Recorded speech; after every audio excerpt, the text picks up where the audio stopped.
Jimbo Fisher and his Aggie football team only have to win 7 games for him to be in College Station for another year. You are Locked On Aggies, your daily podcast on the Texas A&M Aggies. Part of the Locked On Podcast Network, your team every day.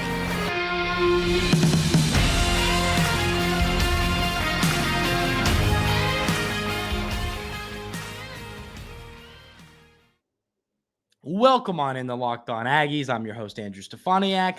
Thanks for making Locked On Aggies your first listen every single day. So, folks, let's get right into it. The statement I just made, I know for a fact, made a lot of you frustrated, and it almost made me a little frustrated to say it. But it's something I've wanted to kind of bridge here for a while. I've given a shot at the talking about Jimbo and the hot seat conversation, and I kind of wanted another run at it. So the reason this was sparked is an article this morning I read from CBS Sports had Jimbo as, they ranked the coaches on the hot seat. They gave a rating. The highest number you can have is 5, and that's like danger, flashing lights. Jimbo was a 4. They gave their reasons that they think he's not going to get fired, partially and due to a $70 million plus buyout, partially and due to some positive, a much better season loading this year, thanks to the Coach Petrino hire and the second years of Wigman and Evan Stewart, Walter Nolan, players like that. So they don't really think let me break it down like this. This is how I kind of look at it. I think a lot of fans, when I first talked about it, a lot of you everydayers listened. And like I say, this conversation, I want to talk about this first. I want this to be like, I'm going to tell you my thoughts. You all tell me yours. It's completely opinion based. It's completely what everybody thinks based. And I'm really curious to hear everybody's thoughts on this topic because it's an interesting and fun thing to kind of talk about. But, I think when I talked about this the first time, like I said, I got a lot of comments saying stuff like, if Jimbo doesn't win 9 games, he's fired. If Jimbo doesn't have isn't in the SEC championship game, he's fired. And I think people genuinely believe that. And my opinion on the matter is I'm not saying you should be satisfied or happy with 7 wins because we should not. Us Aggie fans should not be stoked about 7 wins. We're not going to be. We're not going to be happy. And frankly, if you take this roster, we've talked about the blue chip ratio. We've talked about the coaching hires I like. We've talked about all of these different situations. At the end of the day, no one should be happy with a 7-win season. That's reality. But this is just my personal opinion. I don't believe they fired Coach Fisher for 7 wins.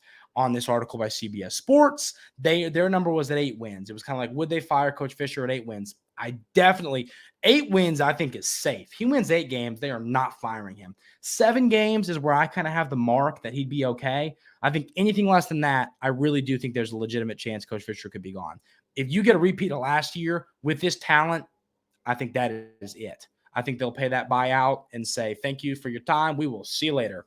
But, I really feel that the 7-win number is the number that's going to keep him around. And people, listen, like I'm not out here saying we should be stoked about that because we shouldn't be. A 7-win season with this roster, we should be punching walls, okay?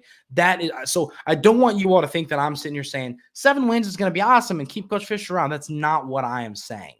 What I am saying is I just don't see a world where if he has a winning record, wins 7 games, or, goes 7-5, 7-5, and then wins a bowl game to finish the year 8-5. I just don't see a world where they fire Coach Fisher. I don't see it happening. And, I think with the talent on this roster, we've talked about this a lot here on Locked On Aggies, but this team is too talented to not win a lot of football games. That's the reality. And I think a lot of people that have issues or are concerned about what Texas A&M is going to do on the football field this year, it's kind of more coaching than it is talent. Everybody knows, it's no secret how talented this Texas A&M football team is. Everybody knows. Everybody's seen the blue chip ratio. We've broken that all down.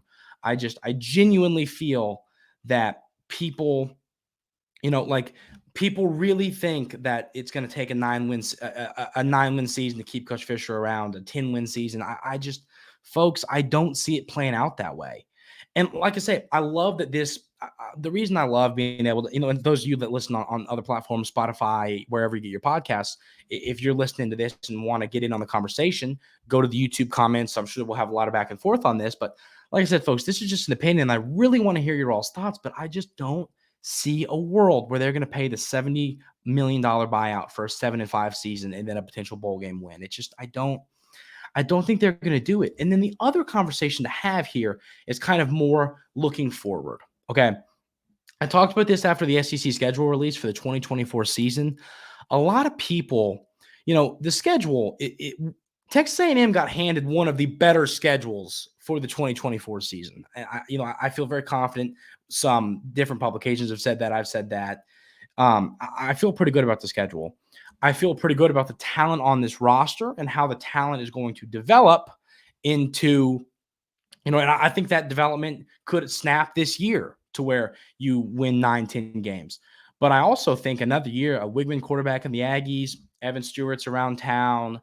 Then, you bring in your Cam Coleman's, your Draylon Miller's, like a lot is going to fall into shape next season. And next season being 2024, excuse me. But I think this is my take here. And those who don't love it, I would love to hear people's opinions, but I want Coach Fisher and Coach Petrino to last this season at all costs, because I think what could happen next year, it could be special. If the Aggies go 8-4, then win a bowl game to go 9-4, or go 7-5 and win a bowl game to go 8-5, but you see that progress. Like one thing they talked about with the Jimbo on the hot seat thing was that last year the offense was 101st in scoring, and they believe that's going to improve under second year Wigman and all the different, offensive players, the deep receiving core. So, my thought here really is this. I think that if Coach Fisher and company can survive this season with a winning record, and am I saying that should make Aggie fans happy? Heck no. Okay, folks, a 7-win season we're not going to be stoked about. I get that. I'm not going to be. You all aren't going to be. I fully understand that. But I am a big believer that if it can start to click this year a little bit. Now, I think I've made my opinion. I think it could for real click to where the Aggies are potentially in the SEC championship game. That's my take. Like, that's my opinion here. But I think if it just clicks enough to where you go, wow, these guys are so close, and everybody continues to develop and continues to become better football players, the Coach Petrino stuff all works out. If this all clicks and the Aggies win 8 or 9 games, I think 2024 could be a national championship season. I feel very confident saying that's realistic. I think there's a chance the Aggies can make the college football playoff this season if it all clicks. But I just think if it clicks a little bit into place next year being 2024, could be something just incredibly special in College Station. But folks, like I said, this is a conversation I've wanted to have, because seeing this article this morning from CBS Sports made me kind of want to talk about this again, because, I want another shot at it to kind of explain my thoughts better and break it down. But, I'm not no one, I want to reiterate that multiple times because it's reality. No one's going to be happy with 7 wins. I can't repeat that enough. That's not what I'm implying. What I'm implying is I don't know if the university would shell out $70 million plus to get rid of Coach Fisher if he went 7-5 and won a bowl game. Not saying you have to be happy with that. I don't think I'm going to be. I definitely won't be. But at the end of the day, I think if Coach Fisher and company could stick around and we could see dramatic improvement from last year to this year, that the 2024 season could be something special. Now, I get it. Coach Fisher's been here a long time. We shouldn't still be in waiting mode. We shouldn't be. But we are. That's the reality here. We are in waiting mode. Stuff hasn't gone well. Coach Fisher's offense has been abysmal. There's been lots of negatives surrounding the program, during the Coach Fisher tenure. But I think that could all go away really soon. I think, folks, us Texas A&M fans, we just have to get there. We're close. We're close to being Cindy talked about battered Aggie syndrome. And I think we're close to potentially being done with it. So, folks, ladies and gentlemen, I really feel like if we can survive this season, see a lot improve, that the 2024 year could be special. But I've also said, don't take this. I am very candid that I think this season could be special. I do. I think if the click happens a little bit more clickier for Wigman and Walter Nolan and Bryce Foster, the offensive line, the secondary, all this comes into shape, I think this team could be elite right now. But I'm saying if it doesn't fully click, it like 3/4 of the way clicks, I'm saying that could be in 2024 when the Aggies have a much, much easier schedule. So that's my opinion. I want to hear your all's thoughts in the comments on YouTube. Like I said, if you're listening on other platforms, Spotify, wherever you get your podcasts, come here to YouTube and let me know. I'm really curious everyone's thoughts there. Do you agree with me, disagree with me? Either way is fine. I appreciate all the opinions. That's what makes this fun, is the back and forth. So let me know, everybody. I really appreciate your thoughts on that. But that's my take on the Jimbo Fisher hot seat situation, and we'll kind of see how it plays out this season. And hopefully it's not a conversation we're having in 4 months, 5 months. It's a conversation we're having where the Aggies are getting ready to play in the college football playoff, and we're not talking about who's going to be the next head coach. That's what we all want. That's what the goal is. So hopefully we see that play out on the football field this season. Cole Cubelic, college football personality, talked about the Aggie secondary and specifically Tony Grimes. And I think that what he kind of said was interesting. And I think that he said some positive things about Tony Grimes, but then went on to say some negative things about the rest of the secondary that I kind of want to break down. We'll talk about that next on Locked On Aggies.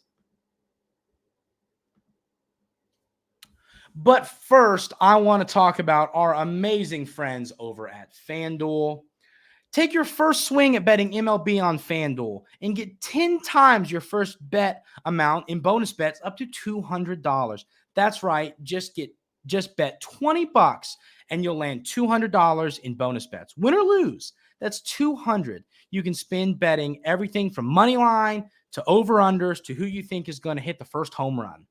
All on an app that's safe, secure, and super easy to use. Plus, when you win, you get paid instantly. There's no better place to bet on MLB than FanDuel, America's #1 sportsbook. I really do love FanDuel. I think it's an easy app to use. And, they say that here, but it's a really easy app to use. I like how you can kind of like look at the bets and kind of look at the lines, see what payouts are going to be before you place anything. The app is just really well constructed.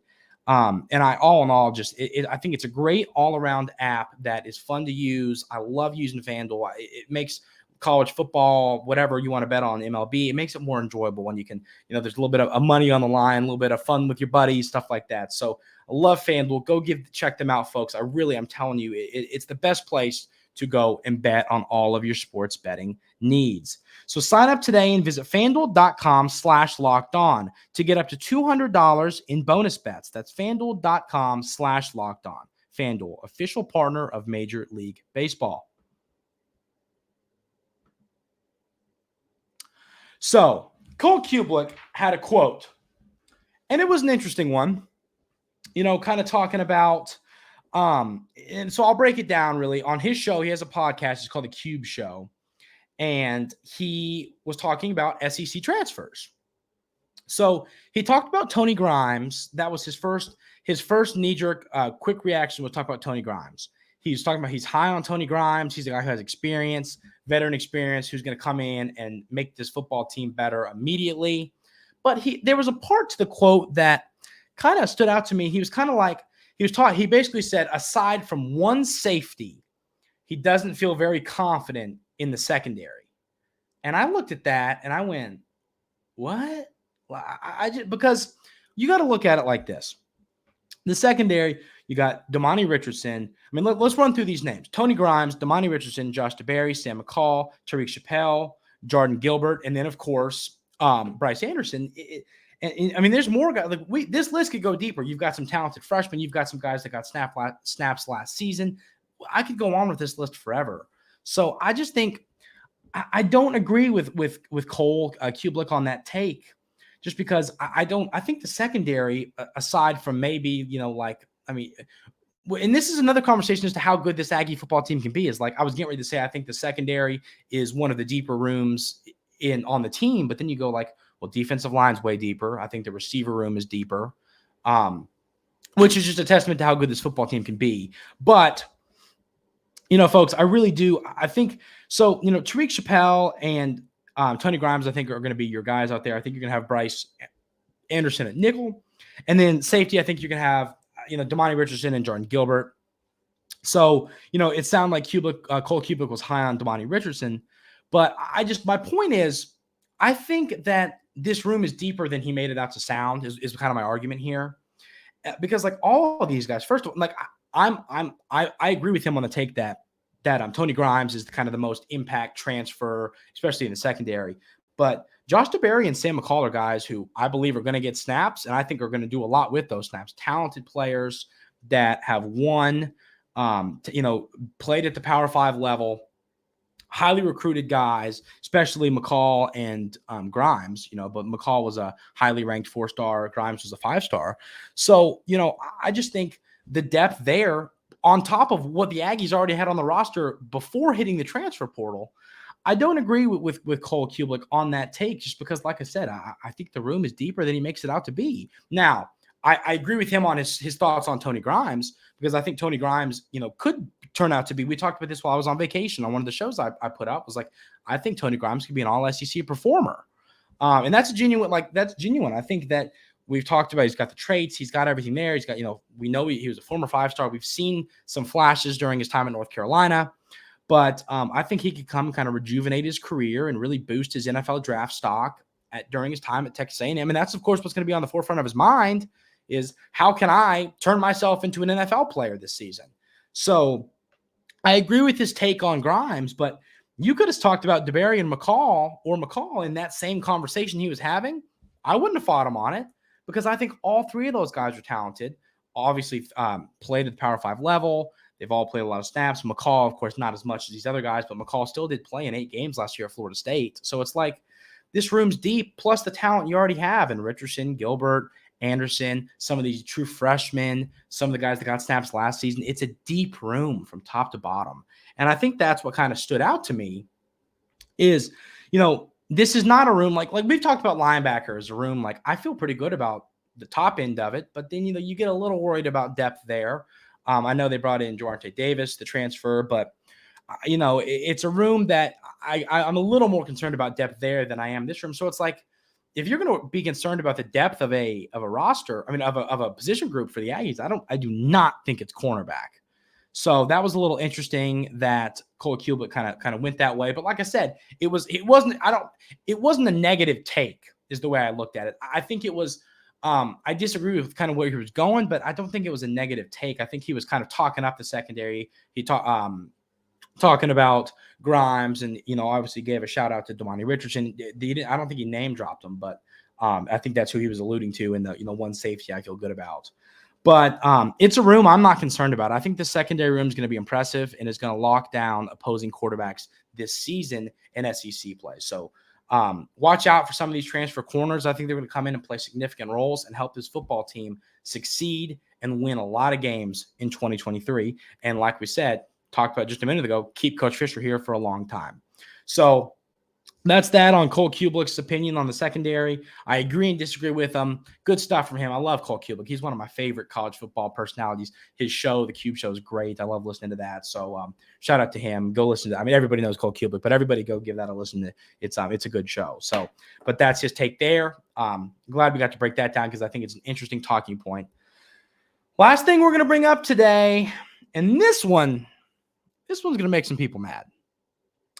There was a list that came out talking about the ranking, kind of like the SEC home field advantages, home environment, stuff like that. And the Aggies were dead last. I try not to give people a hard time for lists, because, as a media member, as a journalist myself, it's like, everybody's got their opinions it takes. But this one, we're going to hammer down on this one right here on Locked On Aggies.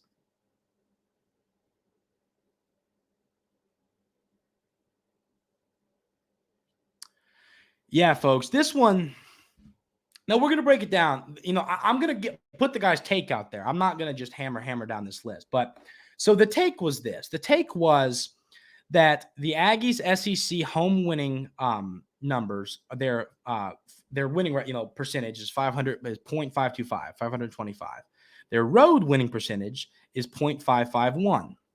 So that makes the differential from home to away minus 0.026, which put them last. So let's preface this by saying he's using numbers here to rank this. He's not, it's not just a list. There's numbers there. So I want to put his take out there before I bash him.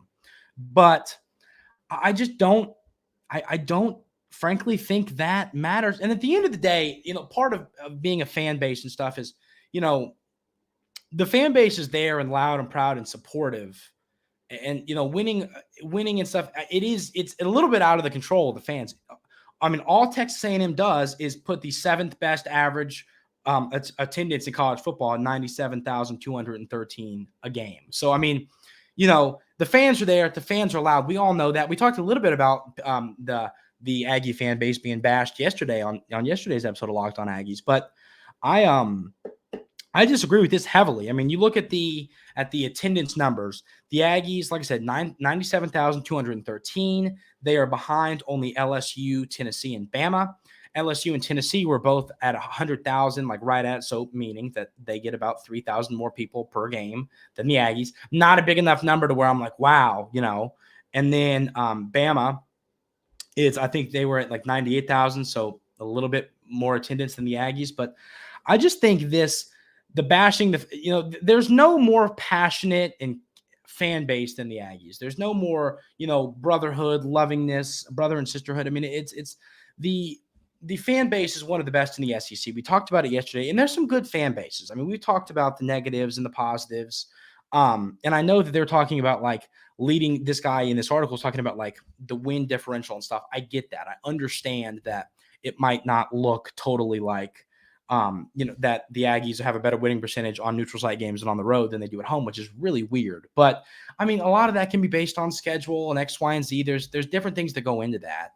But I don't see a world where some of these fan bases, I mean, like you're telling me, I mean, like Vandy's ahead of them, but the way he kind of wrote the article, it was like written like these, because the Aggies haven't won as much as some other teams at home, the fan base isn't as good. And I don't associate those two things at all. I mean, I don't like Vandy was 13 years. I mean, look at a Vandy stadium. I mean, my goodness, look at the Vandy, look at the Vandy attendance. What do they have? 7 people. I mean, heck, when Georgia goes to play up there, it's like all red and white and black. I mean, there's no gold and black in the stands, period, because no one cares. And that's what frustrates me. So I get it. I'm bashing this. You can't fully bash him because, like I said, this guy is writing this based on numerical data. It's not really like opinion based. If he was saying like, I rank the 14 best home field advantages and put the Aggies last, then it would be asinine and we would really bash him. But I get it. He's talking about winning percentages and stuff. But the way he worded it, he did kind of make it sound like it was, there was still like, he was kind of bashing. He was basically saying like, the 12th man doesn't seem like a real thing to me. Look at the winning percentage. And that's just not right. Bashing one of the best fan bases in college athletics is really frustrating to me. And I know us everydayers here and big fans. I mean, you all listening to a daily Texas A&M podcast a couple months before the football season begins, this is passion right here, which I appreciate dearly. I mean, you all here listening to me every day. This is passion right here to the fan base. I mean, people listening care about their team and want to learn and want to conversate about it. It's just the hate against the fan base has to stop. It's frustrating me. It's becoming really annoying, and it's frankly inaccurate. So before I smack a wall about, we're going to finish that topic because that one was annoying to me. I read that this morning and was just irked, folks. I mean, that was just really frustrating. So that is going to do it for today's episode of Locked On Aggies. As always, I really appreciate you all tuning in. Makes my day every day to see your all's comments and see your all's feedback and see everything you all are talking about. It truly makes my day. So thank you all for being so kind and here with me every single day. It means the world to me. I really appreciate it. I hope you have a great rest of your day. That's going to do it for Locked On Aggies today, and we will see you tomorrow.